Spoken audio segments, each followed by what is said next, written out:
ವಾಹನಗಳ ಚಾಲನಾ ಪರವಾನಗಿ ಸೂಕ್ತ ದಾಖಲೆಗಳು ಇಲ್ಲದೆ ವಾಹನಗಳನ್ನು ಚಲಾಯಿಸಬಾರದು ಅಂತ ದಾಪಕ್ಲು ಪೊಲೀಸ್ ಠಾಣೆಯ ಠಾಣಾಧಿಕಾರಿ ಮಂಜುನಾಥ್ ಹೇಳಿದ್ದಾರೆ. ದಾಪಕ್ಲು ಸಮೀಪದ ಚೆರಿಯಪರಂಬುವಿನ ಕರ್ನಾಟಕ ಪಬ್ಲಿಕ್ ಶಾಲಾ ಮೈದಾನದಲ್ಲಿ ಸ್ಥಳೀಯ ಯುವಕರಿಗೆ ಮತ್ತು ವಾಹನ ಸವಾರರಿಗೆ ತಿಳಿ ಹೇಳಿದ ಅವರು, ಜೀವ ಅಮೂಲ್ಯವಾದದ್ದು.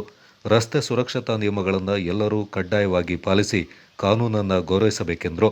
ವಾಹನ ಸವಾರರನ್ನ ತಪಾಸಣೆ ಮಾಡಿ ಹೆಲ್ಮೆಟ್ ಹಾಕದೆ ಚಲಾಯಿಸಿದವರಿಗೆ, ಇನ್ಸೂರೆನ್ಸ್ ಇಲ್ಲದ, ಸೀಟ್ ಬೆಲ್ಟ್ ಇಲ್ಲದ ಚಾಲನೆ ಮಾಡಿದವರಿಗೆ, ಬೈಕ್ಗಳಲ್ಲಿ 2ಕ್ಕಿಂತ ಹೆಚ್ಚು ಮಂದಿ ಕುಳಿತು ಸಾಗಿದವರಿಗೆ ತಿಳುವಳಿಕೆ ಮೂಡಿಸಿ ಎಚ್ಚರಿಕೆ ನೀಡಲಾಯಿತು.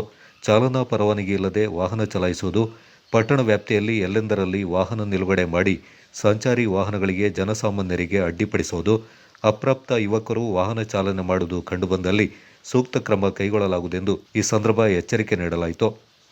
ಕೊಡಗು ಚಾನಲ್ ವರದಿ ದುಗ್ಗಳ ಸದಾನಂದ, ದಾಪಕ್ಲು.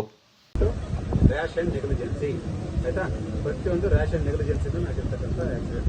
ಭಾರತಮ್ಮ ಬಾರ ಮೊಬೈಲ್ ಇಡೋದು ಎಷ್ಟು ಏನು ಅರ್ಜೆಂಟ್ ಇದೆ, ಗೊತ್ತಾಯ್ತಾ? ಅರ್ಥ ಆಯ್ತಾ? ಎಲ್ಲರೂ ಹೆಲ್ಮೆಟ್ ಹಾಕ್ತೀರಾ? ಇವತ್ತು ಆಟ ಆಡಿ ಎಂಜಾಯ್ ಮಾಡಿ, ಅದು ಗಲಾಟೆ ಮಾಡ್ಕೋಬೇಡಿ.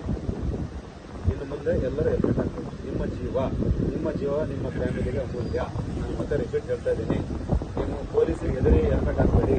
ಈಗಲೂ ಹೇಳ್ತೇನೆ, ಪೊಲೀಸ್ ಫೈನ್ ಹಾಕ್ತಾರಂತ ನೀವು ಹೆಲ್ಮೆಟ್ ಹಾಕಬೇಡಿ. ನಿಮ್ಮ ಜೀವ ನಿಮ್ಮ ಫ್ಯಾಮಿಲಿಗೆ ಇಂಪಾರ್ಟೆಂಟ್. ಅದನ್ನು ಒಂದು ಸರಿ ಯೋಚನೆ ಮಾಡಿ. ನಿಮ್ಮ ತಂದೆ ತಾಯಿಗಳು ಇಷ್ಟು ನಿಮ್ಮನ್ನು ಸಾಕಿದ್ದಾರೆ, ಓದಿಸಿದ್ದಾರೆ. ಅವರೆಷ್ಟು ದುಡ್ಡು ಖರ್ಚು ಮಾಡಿ, ಎಷ್ಟು ಸಾಲ ಮಾಡಿ, ಕೆಲವು ಸ್ಥಿತಿವಂತರಿರುವುದು, ಕೆಲವರು ಕಷ್ಟಪಟ್ಟು ದುಡಿದು ಎಲ್ಲ ಮಾಡಿದ್ದಾರೆ. ಅವನ್ನೆಲ್ಲ ನೀವು ಒಂದ್ಸರಿ ಯೋಚನೆ ಮಾಡ್ಕೊಂಡು, ನಮ್ಮ ತಂದೆ ತಾಯಿಗೆ ನಾವು ದೊಡ್ಡಾಗಿದ್ದೀವಿ, ನಾವು ನಾಳೆ ಆಧಾರ ಆಗಬೇಕು.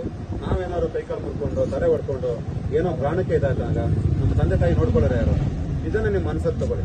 ಪೊಲೀಸಿಗೆ ನೀವು ಎದುರಿ ಪೊಲೀಸ್ ಫೈನ್ ಹಾಕ್ತಾರಂತ ಯಾರು ನೀವು ಮನೆ ಕಟ್ಟಬೇಡ.